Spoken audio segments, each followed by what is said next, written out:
ಸ್ನೇಹಿತರೆ ನಮಸ್ಕಾರ, ನಿಮ್ಗೆಲ್ರಿಗೂ ನಮ್ಮ ನೋಟ್ ಚಾನಲ್ಗೆ ಸ್ವಾಗತ. ಹಿಂದಿನ ವಿಡಿಯೋದಲ್ಲಿ ಇದೀಗ ಬಹಳಷ್ಟು ಜನ ಸ್ಪರ್ಧಾರ್ಥಿಗಳು ಕೇಳ್ತಿರೋದೇನಂತಂದ್ರೆ, ಸರ್ ನಿನ್ನೆ ತಾನೇ ಒಳ ಮೀಸಲಾತಿ ಮುಗಿದಿದೆ, ಹಾಗಾದ್ರೆ ಮತ್ತೊಂದು ಕೆಟಿಇಟಿ ಆಗುತ್ತಾ? ಏನಕ್ಕೆ ಅಂದ್ರೆ ಒಳ ಮೀಸಲಾತಿ ಮುಗಿದಿದೆ ಅಂದ್ರೆ ನಿಮ್ಗೆ ಎಲ್ರಿಗೂ ಗೊತ್ತಿರುತ್ತೆ, ಸಿಇಟಿ ಕಾಲ್ಫರ್ ಆಗೇ ಆಗುತ್ತೆ ಅಂತ.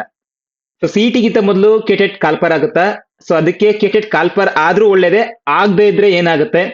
ಸೊ ನನ್ನ ಅಭಿಪ್ರಾಯ ಏನಂತದ್ದು ಏನು, ಅದ್ರ ಬಗ್ಗೆ ಎಲ್ಲದನ್ನು ಈ ವಿಡಿಯೋದಲ್ಲಿ ಚರ್ಚೆ ಮಾಡ್ತೀನಿ. ಅದಕ್ಕಿಂತ ಮುಂಚಿತವಾಗಿ ಸ್ಪರ್ಧಾ ಮಿತ್ರ, ನೀವು ಇದೇ ಮೊದಲ ಬಾರಿಗೆ ನಮ್ಮ ಚಾನಲ್ಗೆ ಭೇಟಿ ಕೊಡ್ತಾರೆ, ದಯವಿಟ್ಟು ನಮ್ಮ ಚಾನಲ್ ಸಬ್ಸ್ಕ್ರೈಬ್ ಮಾಡ್ಕೊಳ್ಳಿ, ಹಾಗೆ ಪಕ್ಕದಲ್ಲಿರೋ ಬೆಲ್ ಐಕಾನ್ ಕ್ಲಿಕ್ ಮಾಡ್ಕೊಳ್ಳಿ. ನಿಮಗೆ ಕೆಟಿಇಟಿ, ಸಿಟಿಇಟಿ ಹಾಗೆ ಸಿಇಟಿಗೆ ಸಂಬಂಧಿಸಿದಂತ ಎಲ್ಲಾ ತರಗತಿಗಳು ನಿಮಗೆ ಉಚಿತವಾಗಿ ನಮ್ಮ ಚಾನಲ್ ಸಿಗುತ್ತೆ.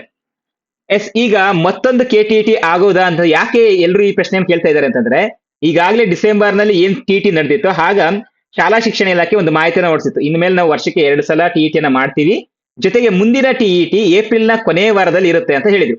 ಏಪ್ರಿಲ್ ಕೊನೆಯ ವಾರ ಅಂದ್ರೆ ಯಾವುದು? ಈಗ ಏನ್ ಸ್ಟಾರ್ಟ್ ಆಗಿದೆ 25ನೇ ತಾರೀಕಿಂದ, ಇದು ಕೊನೆಯ ವಾರ. ಇಲ್ಲಿ ನೋಡಿ, ಅಧಿಸೂಚನೆ ಬಿಡುಗಡೆ ಅಂತ ಇಲ್ಲಿ ಮಾಹಿತಿ ಇದೆ. ಇಲ್ಲಿ ಗಮನಿಸಿದ್ರೆ ಕೆಲವು ವರದಿಗಳ ಪ್ರಕಾರ ಏಪ್ರಿಲ್ 2026 ಕೊನೆಯಲ್ಲಿ ಬರಬಹುದು. 2026 ಅಂದ್ರೆ ಈ ವಾರದಲ್ಲಿ. ಅದಕ್ಕೆ ಬಹಳಷ್ಟು ಜನ ಅಭ್ಯರ್ಥಿಗಳು ಕೇಳ್ತಿದ್ದಾರೆ. ಆದ್ರೆ ಈಗ ನಮ್ಗೆ ಏನಾಗಿದೆ, ನಿನ್ನೆ ಏಪ್ರಿಲ್ ಕೊನೆಯ ವಾರದಲ್ಲಿ ಈ ಒಳ ಮೀಸಲಾತಿ ಅನ್ನುವಂಥದ್ದು ಜಾರಿಗೆ ಆಗಿದೆ.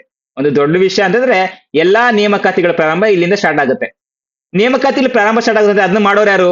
ನಮ್ಮ ಶಾಲಾ ಶಿಕ್ಷಣ ಇಲಾಖೆ. ಶಾಲಾ ಶಿಕ್ಷಣ ಇಲಾಖೆ ಇದ್ರ ಮೇಲೆ ಹೆಚ್ಚು ಗಮನ ಹರಿಸಿದ್ರೆ ಟಿಇಟಿ ಮೇಲೆ ಅವರು ಕಡಿಮೆ ಗಮನವನ್ನ ಹರಿಸ್ತಾರೆ. ಆ ಒಂದು ಕಾರಣದಿಂದ ಟಿಇಟಿ ಆಗುವಂತದ್ದು ಡೌಟ್ ಇದೆ.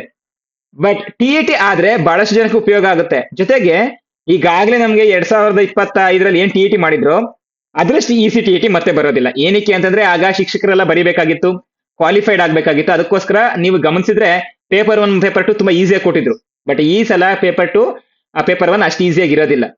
ಸೊ ಅಷ್ಟರೊಳಗಡೆ ಒಂದು ಟಿಇಟಿ ನಡೆಯುತ್ತಾ ಅನ್ನೋದಾದ್ರೆ ಸ್ವಲ್ಪ ಡೌಟ್. ಇನ್ ಕೇಸ್ ನಡೆದ್ರುನು ಹೇಗ್ ನಡಿಬೇಕು? ನೀವು ಈ ಟೆಟ್ ನಡೆದ್ರು ನೆಕ್ಸ್ಟ್ ಸಿಟಿ ಕ್ವಾಲಿಫೈ ಆಗ್ಬೇಕಂದ್ರೆ ಆ ಒಂದು ಅಧಿಸೂಚನೆ ಹೇಗ್ ಬಿಡುಗಡೆ ಆಗ್ಬೇಕು ಅಂತಂದ್ರೆ, ಆ ಬಿಡುಗಡೆ ಆಗುವಂತದ್ದು ಏಪ್ರಿಲ್ ಕೊನೆಯ ವಾರದಲ್ಲಿ ಅಥವಾ ಮೇ ಸ್ಟಾರ್ಟಿಂಗ್ ಅಲ್ಲಿ ಅಧಿಸೂಚನೆ ಬಿಡುಗಡೆ ಆಗ್ಬೇಕು. ಅಧಿಸೂಚನೆ ಬಿಡುಗಡೆ ಆಯ್ತು ಅಂತಂದ್ರೆ ಅರ್ಜಿ ಸಲ್ಲಿಸೋಕೆ ಅವತ್ತಿಂದ ಪ್ರಾರಂಭ ಆಗುತ್ತೆ. ಅವ್ರು ಹೇಳೋ ಈ ಪ್ರಕಾರ ಮೇ 2026ರಲ್ಲಿ ಪ್ರಾರಂಭವಾಗಿ ಅದೇ ತಿಂಗಳ ಕೊನೆಯಲ್ಲಿ ಮುಗಿದೋಗ್ಬೇಕು ಅರ್ಜಿ ಸಲ್ಲಿಸುವಂತದ್ದು.